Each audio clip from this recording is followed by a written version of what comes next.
읽어주는 교과 첫째 날 5월 31일 일요일 다윗과 솔로몬 왕조. 다윗과 솔로몬 왕조는 이스라엘 역사의 황금기를 대변한다. 그러나 누군가의 주장처럼 만약 다윗과 솔로몬이 실존 인물들이 아니라면 어땠을까? 또한 누군가의 주장처럼 그들의 왕궁이 성경의 설명과 달리 존재하지 않았다면 어땠을까? 다윗 없이는 그 나라의 수도인 예루살렘도 없었을 것이다.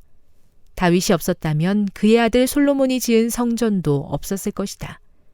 결국 다윗이 없다면 훗날 오실 메시아도 없었을 것이다. 왜냐하면 메시아가 다윗의 후손으로 오리라고 약속되었기 때문이다.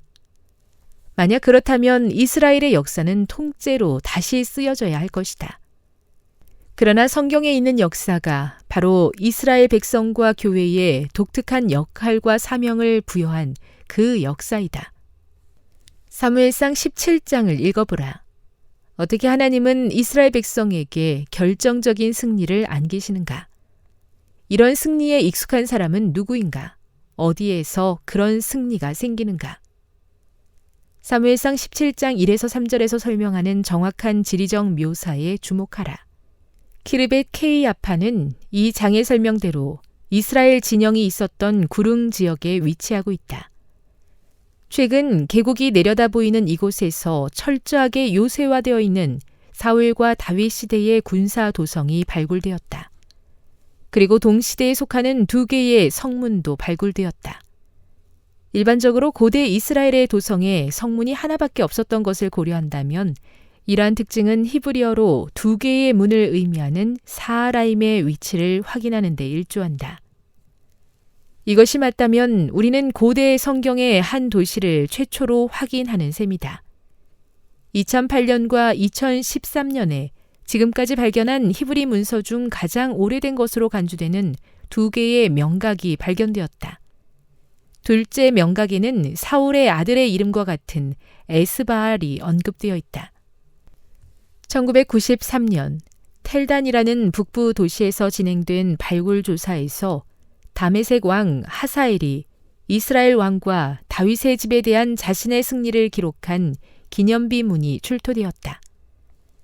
이것은 성경이 다윗 왕조를 묘사하는 방식과 동일한 방식을 따르며 성경의 증언대로 다윗이 역사 속에 실존했다는 고고학적 증거를 더하고 있다.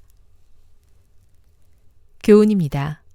성경을 신화로 보면 성경에 등장하는 인물들의 역사적인 실존을 의심하게 되지만 여러 고고학의 증거는 오히려 그것의 역사성을 더 확고하게 입증해준다. 묵상. 다윗과 같은 성경의 주요 인물들이 실존했다는 고고학적인 증거들을 볼 때 성경에 대한 그대의 신뢰는 얼마나 더 확고해집니까? 적용. 성경을 단순히 고대 문서 중 하나로 이해하는 사람이 있다면 그에게 성경이 얼마나 역사적으로 그리고 사실적으로 기술되어 있는지를 어떻게 보여줄 수 있을까요? 영감의 교훈입니다. 신앙의 파선자들. 그들이 이것을 자연 법칙으로 설명할 수 없기 때문에 성경의 역사는 믿을 만하지 못한 것으로 간주된다. 구약과 신약의 기록의 신뢰성을 의심하는 자들은 한 걸음 더 나아가서 하나님의 존재를 의심하게 되고 그들의 닻을 놓친 채 불신의 바위에 파선하도록 버려진다. 가려 뽑은 기별 3권 307. 아버지, 타락한 인류 가운데 한 사람을 선택하시고 그를 통해 한 민족을 이루셔서 그들로 하여금 메시아에 대한 소망을 품고 구원의 복음을 온 세상에 전달하게 하신 기이하고 특별한 역사에 감사드립니다.